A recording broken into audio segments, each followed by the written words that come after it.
dia, demais autoridades presentes, civis e militares, meu bom dia. Hoje resolvi mudar a minha estratégia de defesa das minhas opiniões, né? Na verdade, em vez de ficar a minha opinião simplesmente, eu trouxe posicionamentos, né? Um posicionamento da administração estadual, um posicionamento do Ministério Público e um posicionamento do Judiciário. Com relação esse papel que você entregou aqui.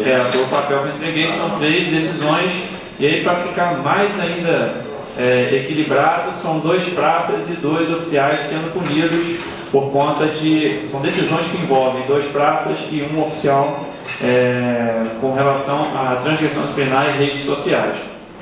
Que aí, na verdade, a gente pode se inspirar nesses posicionamentos para iluminar aí a mente dos legisladores que vão estar redigindo o nosso regulamento disciplinar. Então, no primeiro exemplo, na verdade é o segundo texto do material que eu deixei, é uma punição aplicada a um subtenente, o subtenente Narciso, que já está na reserva.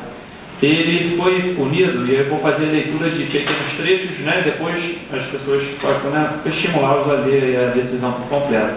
Então tem um memorando no qual ele recebe um prazo de 72 horas para explicar por que ele postou uma declaração política em uma rede de relacionamento. Um texto foi postado no blog Denúncia da Silva, e nesse texto recebia a assinatura dele, né? A assinatura virtual. Tinha o nome dele embaixo desse texto, né? E a resposta do memorando dele está na página seguinte, né? Então ele responde, informa-nos que resposta ao memorando que não é a primeira vez que meu nome está envolvido nesse tipo de fato. Por esse signatário ter feito no passado parte da liderança do movimento e ter sido contrário a certas decisões tomadas pelos representantes do movimento, o que ocasionou o meu afastamento.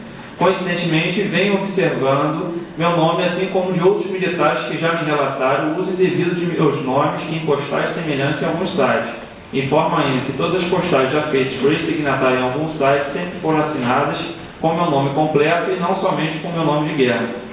Então, sem querer entrar no mérito se a postagem é dele ou não é dele, né, a postagem ele criticava a forma onde os militares tinham sido acautelados, que eles foram presos em Bangu 1 e não num presídio militar. Então a postagem era um posicionamento político em relação a esse acautelamento, né, que hoje, né, a gente entende, todo mundo acabou aceitando que não era o local adequado, né, para acautelar militares, né. Mas ele tinha esse posicionamento, e aí a administração, na folha seguinte, vem a punição aplicada por ele. Punição de praça aplicação pelo corregedor interno.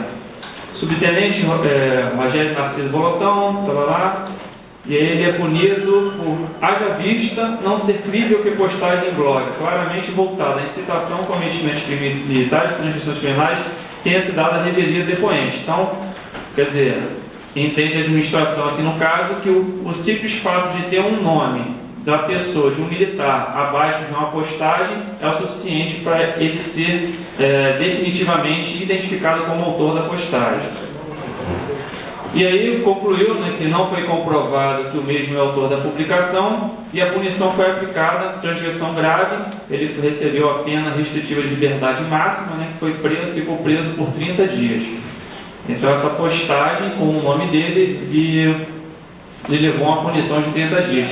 A punição indica os incisos que foram usados para fundamentar esses 30 dias de prisão ao subtenente Narciso. Inciso item 4, né? Frequentar ou fazer parte de sindicatos e associações profissionais com caráter de sindicatos ou similares. Deve estar falando ao fato dele ter assumido a participação no movimento SOS Bombeiros. Deixar de cumprir ou fazer cumprir normas regulamentares na esfera de suas atribuições. 17. Aconselhar ou concorrer para não ser cumprida qualquer ordem de autoridade competente ou para retardar a sua execução. 43. Frequentar lugares incompatíveis com o nível social e o decoro da classe. Também, essa postagem levou a esse enquadramento. Manifestar-se publicamente a respeito de assuntos políticos ou tomar parte, fardado, em manifestações da mesma natureza. Então, da postagem deu para identificar que ele se manifestava fardado pela postagem. E por último, o item 70, publicar ou contribuir para que sejam publicados fatos, documentos ou assuntos de bombeiros militares que possam concorrer para o desprestígio da corporação ou ferir a disciplina e a segurança. Então, quer dizer, o posicionamento político dele, na opinião da administração, concorreu para o desprestígio da corporação ou feriu a disciplina e a segurança. E aí esse militar, ele optou por não impetrar um habeas corpus, né, e economizar R$4.000, e também não moveu nenhuma ação até hoje para anular. Foi para a reserva e deve estar nos assistindo aí pela televisão aí do seu bar que inaugurou recentemente. Então esse é o posicionamento, é como a administração interpreta uma postagem na rede social e como ela justifica a sua punição, e aí a punição máxima de 30 dias. No segundo documento, eu trouxe a decisão de uma juíza de um habeas corpus impetrado. Esses já tiveram mais sorte, conseguiram impetrar um habeas corpus. E a fonte para a punição foram postagens no Facebook, né, num grupo fechado chamado GSE-CBMED. Nesse grupo, os militares do GSE discutiam as dificuldades que eles enfrentavam durante o serviço, a ambulância que fica retida na porta dos hospitais, horas por conta das marcas que não são devolvidas, e esse tipo de discussão. E aí uma dessas postagens caiu na mão da corregedoria e levou uma punição variável aí de 5 a 10 dias de prisão também. Na decisão, e a gente agora está ouvindo a opinião do judiciário sobre o assunto, eu vou tá marcada, né, na primeira página, vem assim, ó: o grupo GSE-CBMED sendo restrito aos integrantes do grupo, este que classificado como fechado. Naquela rede social, razão pela qual resta clara a natureza privada das mensagens e a ausência de publicidade de atos. Então eles discutiam somente entre os membros lá do grupo. Mais à frente, e aí tem a argumentação do corregedor para poder aplicar a punição. A repreensão enérgica a tais grupos é uma questão de segurança pública. Então, esse tipo de comentário, né, dentro de um grupo fechado na internet é uma questão de segurança pública, impondo-se a ponderação entre o direito do sigilo de correspondência, manifestação do pensamento e o direito à segurança da sociedade, devendo este prevalecer frente àqueles. Aduz ainda, estou falando da posição da administração, aduz ainda que a liberdade de manifestação do pensamento deve ser mitigada em relação aos militares, onde o respeito, a hierarquia e a disciplina devem ser rigorosamente observados. Mais à frente, na terceira página, lá no finalzinho começa o posicionamento do judiciário.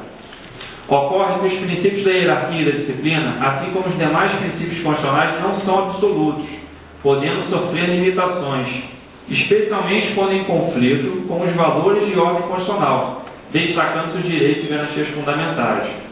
E neste contexto, segundo a jurisprudência do STF, estabelece um juízo de preferência entre direitos fundamentais ou entre um direito fundamental e um outro valor constitucional diverso, onde se incluem a hierarquia e a disciplina militares.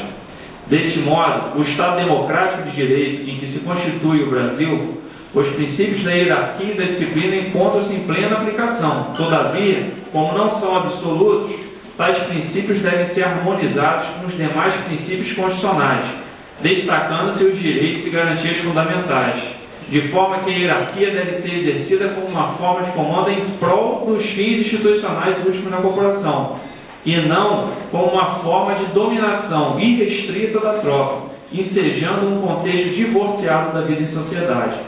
É sempre bom lembrar, apesar de sujeitos à hierarquia e disciplina da caserna, os militares são pessoas, titulares de todos os direitos e garantias fundamentais previstos no artigo 5º da Constituição da República, sem distinção de qualquer natureza, simplesmente por ostentar a qualidade de ser humano, sendo as exceções inerentes à condição militar expressamente ressalvadas no próprio texto constitucional, como mencionadas nas hipóteses previstas no artigo 5º, inciso 61, 142, parágrafo 2º, 142, parágrafo 3º, incisos 4 e 5, dentre outros, tais direitos não podem ser afastados por qualquer lei em sentido estrito, ou muito menos de regulamento disciplinar de corporação militar estadual. Na verdade, com a promulgação da Constituição da República Federal do Brasil, o regulamento disciplinar do CBMED, decreto 3767, assim como qualquer legislação infraconstitucional, deve ser relido à luz da Carta Magna, e as normas que com ela não forem compatíveis não serão recepcionadas,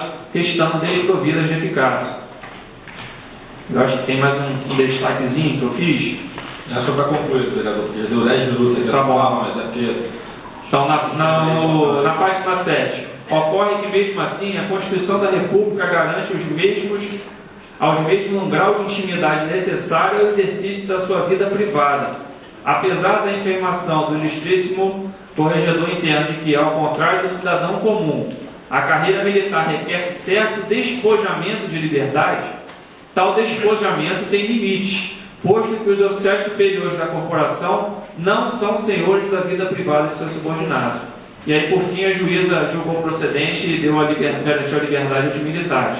Esse foi a liminar e no mérito ele manteve. Tem uma outra decisão, e aí para afastar aquela máxima de que regulamento é só para praxe, tem uma punição aplicada a um oficial, e é o posicionamento do Ministério Público. Ele está presente no Conselho de Justificação, e como eu não poderia expor nenhum outro oficial, né, por conta do regulamento, eu estou expondo a minha vida mesmo. Então, nesse posicionamento, nesse conselho, eu sou acusado de possuir um blog, né, e o Ministério Público deixa claro que mesmo tendo a autoria do blog, isso é insuficiente para você submeter um militar ao Conselho de Justificação em qualquer tipo de condição. Eu vou destacar aqui só um detalhezinho, só para a gente poder avançar. Ele compara, inclusive, o Ministério Público, que o mesmo direito de manifestação que os militares têm, o Ministério Público tem, o juiz tem, e também se envolveram, e vai listando os movimentos que eles desenvolveram, né, para poder defender os seus interesses. Eu vou ler um textozinho da página 7. O contexto probatório carreado aos autos do procedimento até indicia a simpatia do justificante com os movimentos reivindicatórios, não sendo tal conduta negada pelo mesmo. Portanto, tanto a prova testemunhal como documental comprovam que a classe toda reivindicava melhorias com as condições de trabalho e remuneração, não tendo o justificante praticado nenhum ato atentatório à ética, decoro ou condenou de bombeiro militar. É de fato, da análise das declarações prestadas, constata-se que o justificante apresenta uma personalidade forte, corajosa e apenas se posiciona de forma clara, mas sem deixar de ser respeitoso, a favor da luta por melhores condições salariais e de trabalho, não havendo nos autos qualquer indicação de que o mesmo estaria liderando o movimento ou colocando em risco a integridade da corporação ou a segurança pública. Então, apesar do Conselho de Justificação ter por 3-0 me declarado indigno ao oficialato e com a concordância na época, comandante-geral e secretário de Estado de Defesa Civil, o próprio Ministério Público, que tem a obrigação institucional de me acusar, me defendeu e, com certeza, o Judiciário também apoiou a decisão aqui do Ministério Público e me inocentou. Então, praças e oficiais são punidos por se manifestarem e são punidos de forma, inclusive, quero deixar destacado, desproporcional. A minha primeira punição disciplinar na carreira foi por possuir e me posicionar sobre fatos na internet e foi ser submetido ao Conselho de Justificação e ser declarado indigno ao oficialato, ser considerado indigno ao oficialato pela cúpula da corporação e pelo Conselho. Tá? Muito obrigado, senhor deputado.